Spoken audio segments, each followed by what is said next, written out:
Donc, est-ce que cette force-là qui empêche la convergence de la politique algéro-française sur des termes apaisés ne vient pas d'un centre qui défend des intérêts extra-français?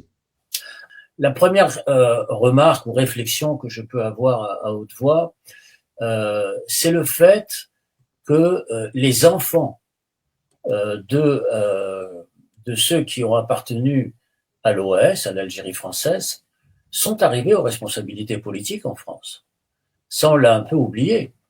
Mais je veux dire que lorsque vous avez le maire de Perpignan, Louis Alliot, le maire de Béziers, Robert Ménard, le ministre du Transport, Philippe Tabarot, avec sa sœur, Michel Tabarot, tous ces gens qui sont aujourd'hui âgés d'une soixantaine d'années accèdent aux responsabilités politiques en France et risquent d'accéder d'ailleurs aux responsabilités politiques de l'État français prochainement, puisque les sondages, comme vous le savez, donnent une victoire de ce courant-là.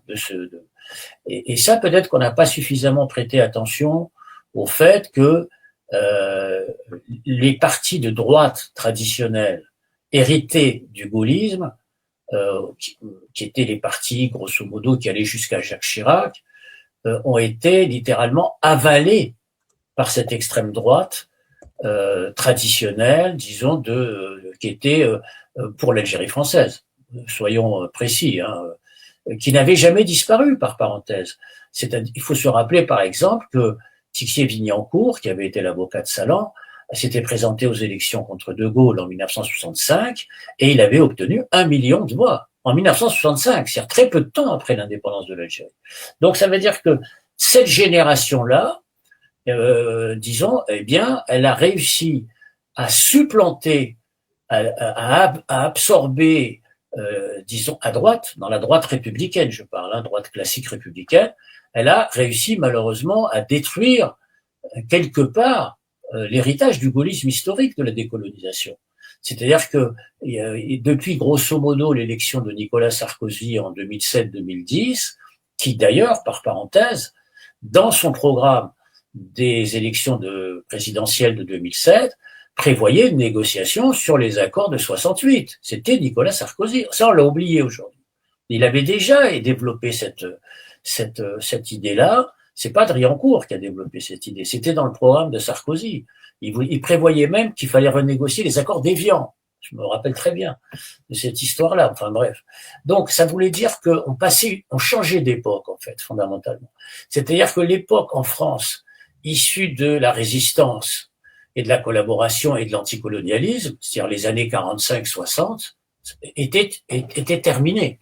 C'est-à-dire qu'on rentrait dans une autre période, disons, politique, avec une nouvelle droite française, une nouvelle droite qui commençait à s'exprimer sur la base, disons, du retour d'un nationalisme français qui s'était construit, comme je l'ai dit tout à l'heure, sur la base de la grandeur coloniale.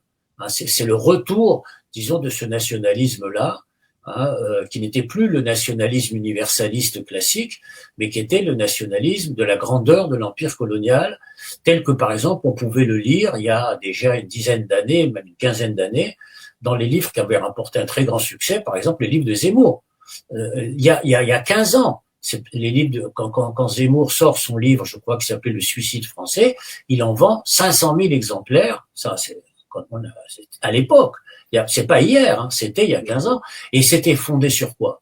C'était fondé sur, il faut revenir à la grandeur perdue, entre guillemets, disons, de ce qu'a été l'empire colonial, fondamentalement. Or, au cœur de l'empire colonial, qui est-ce qu'il y avait? Il y avait l'Algérie française. Depuis plusieurs années, les relations entre la France et l'Algérie connaissent des tensions récurrentes. Ces crispations ne peuvent être réduites à de simples désaccords diplomatiques ponctuels. Elles traduisent un malaise plus profond, lié à l'évolution du paysage politique français et à la persistance de certaines représentations héritées de l'histoire coloniale. Une partie du débat public français demeure influencée par des courants idéologiques qui n'ont jamais totalement rompu avec l'imaginaire de l'Algérie française.